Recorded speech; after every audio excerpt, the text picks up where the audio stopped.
All righty. As we saw at the top of the hour, the nomination of Judge Kavanaugh to the Supreme Court has left fired up New York City Councilman Jumaane Williams protested. He protested the nomination outside the Trump Tower last night and was actually arrested by New York police. If we don't get it, if we don't get it, if we don't get it, if we don't get it, if we don't get it. Councilman Williams was later released, which is always a good thing, and he joins us now. I really enjoyed, Jumaane, thanks for joining me tonight. Love the exchanges you have with Tucker, so it's a pleasure to meet you. I used to do protests like that. I've been arrested a couple times, and, you know, it's kind of our work, right? But, you know, a lot of the conversation has surrounded the nomination of Judge Kavanaugh. Agree that he's a smart man, a fair jurist, a nice guy. What exactly is your problem here with this nomination? Well, it seems to me that there's a predominant ideology that's coming into the Supreme Court based on what everyone has said, what he himself has said, and what the president has said. And I think the Supreme Court should be a place where people can go and feel they're getting their grievances heard, not that there's a stacked deck of ideology that's going to harm them. So if Hillary Clinton had won and she had nominated Eric Holder or Barack Obama for the Supreme Court, would that have been a stacked deck if there were more liberals than conservatives? It also depends what we're talking about. If we're talking about stripping away fought, well, just that basic question about ideology. Sure. Definitely liberalism versus conservatism. If Hillary had won, you know, she would appoint a liberal. So that's an ideology. That would have been the majority. Would that be a stacked deck? So what I would say is this.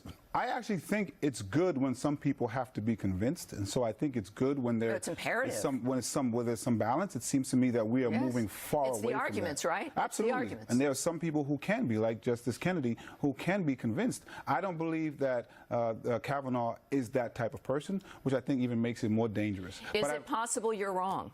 But also, I'm listening to what he himself has said and what the president has said that he wants to do with it. And so I'm listening to what they say their intentions are. Their intentions are very specifically to reverse Roe v. Wade. That is part of their intentions. But that's incorrect. Already, Judge Kavanaugh said a number of years ago that he sees that as settled law, that he has no intention of confronting it or changing it. He takes precedent very seriously. So Judge Kavanaugh, now, Judge Barrett doesn't deal with precedent necessarily. They set precedent. And so there is a very great examples of when the Supreme Court has gone back on precedent. Yes, but you're arguing here about one in particular, and he has spoken on that one in particular case.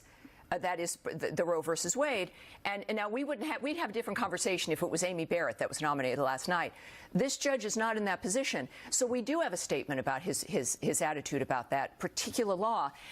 Now, look, I think no, he's also said so. There is the case, of course, with the immigrant undocumented who refused to have abortions. There is a case where he said that he thinks people should be able to discriminate against their employees based on reproductive decisions that they made. He has also said that he wants to get rid of gun safety laws. So we have a whole history of things. And you're very, very good when we're talking about employees. We're talking Little Sisters of the Poor, the issue of religious freedom. But see, this is why, you know, you're a politician. I'm a critic.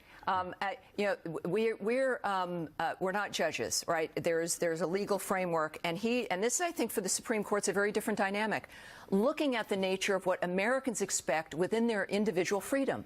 And so, if you're talking about, expecting Little Sisters of the Poor to pay for abortions, that becomes a very different argument when it comes to religious freedom. And I think that's what we want judges to have those debates about.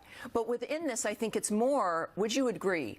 It's more of your distrust of President Trump and his decision-making than of Judge Kavanaugh. But there's one thing I want to make sure we make it clear. But you also haven't answered another question of mine, which is, could you be wrong about Judge Kavanaugh? Well, let me tell you something. I would pray to be wrong. But based on everything I've seen from this president, the Republicans, and the Democrats who have been too cowardice to push forward, and what this judge's history says, including saying you should be able to discriminate against people. And I appreciate that. And you do know, within any distrust of President Trump, which you've made very clear you don't like him, do you dismiss the nature of the impact, the positive impact economically on the African-American community when it comes to jobs and wages, lowest unemployment rate in history? Those are things I think that also matter to the community. I'm being asked to. I got to go. We could do this for an hour. Sure. Thank you so much for joining me, sir. Activism gave us these rights, and activism will help protect them. Well, I agree. We agree on that. Absolutely. All right. Thank you, Councilman. Appreciate it. Tucker is back.